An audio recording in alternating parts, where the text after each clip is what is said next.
I think that even a death mask would hold more of an expression, leave more of a memory. That effigy suggests nothing so much as a human body to which a horse's head has been attached. Something ineffable makes the beholder shudder in distaste. I have never seen such an inscrutable face on a man.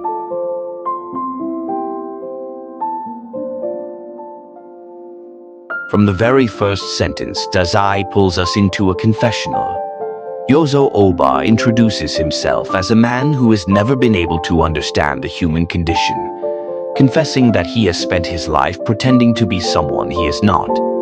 His greatest talent is wearing a mask, playing the role of a clown to hide his overwhelming sense of disconnection from the people around him.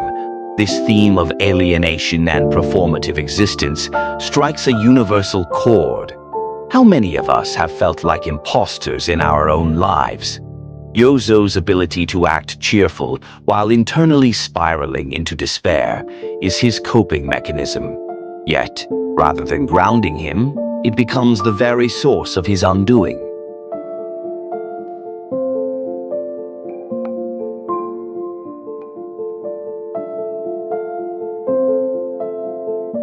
An early scene that illustrates Yozo's profound disconnection is his encounter with a classmate who recognizes his inner anguish.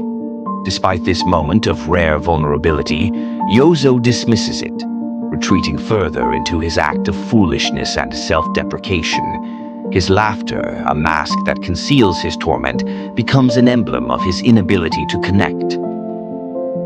At the heart of No Longer Human is a destructive cycle of dependency. Yozo seeks solace in women and substances to dull his pain.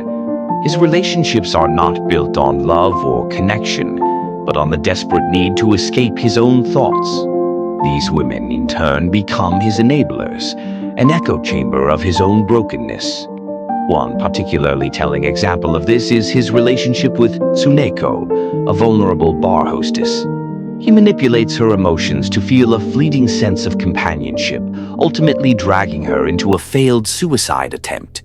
The scene where they lie together, surrounded by despair and futility, captures the devastating consequences of Yozo's self-loathing and his impact on others.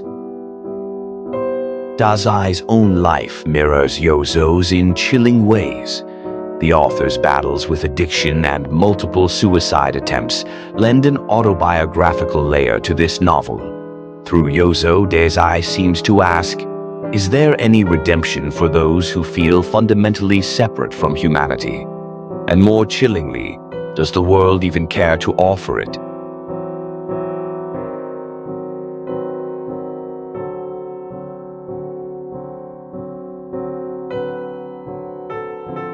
Throughout the novel, Yozo longs for normalcy, an ordinary existence he feels is forever out of reach. He envies those who can navigate social norms effortlessly. His attempts to conform only deepen his existential dread. A particularly poignant moment comes when he briefly experiences domestic life, believing it might save him. Instead, it becomes another prison. One of the most heart-wrenching episodes is his marriage to Yoshiko. Initially, it seems that Yozo has found a shred of peace. However, when he discovers her betrayal, an incident that would be minor in most lives, he spirals into paranoia and despair, projecting his self-hatred onto her. His fragile illusion of stability shatters irreparably.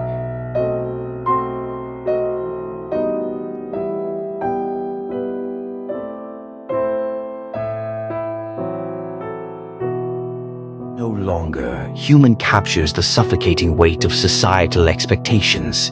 Yozo's tragedy lies in his realization that normalcy is not a sanctuary, but a construct he cannot embody. His sense of otherness grows until it swallows him whole. Osamu Dazai's work continues to resonate because it speaks to the parts of ourselves we often hide, the insecurities, the masks we wear, and the unspoken question, what does it mean to be human? Yozo's story is a cautionary tale, but it's also a mirror. His suffering, while extreme, reflects the universal struggle of trying to belong in a world that can feel indifferent. As we close this reflection, consider this. No Longer Human doesn't offer a neat resolution because life rarely does. Instead, it asks us to confront the truth of our own fragility and the masks we choose to wear.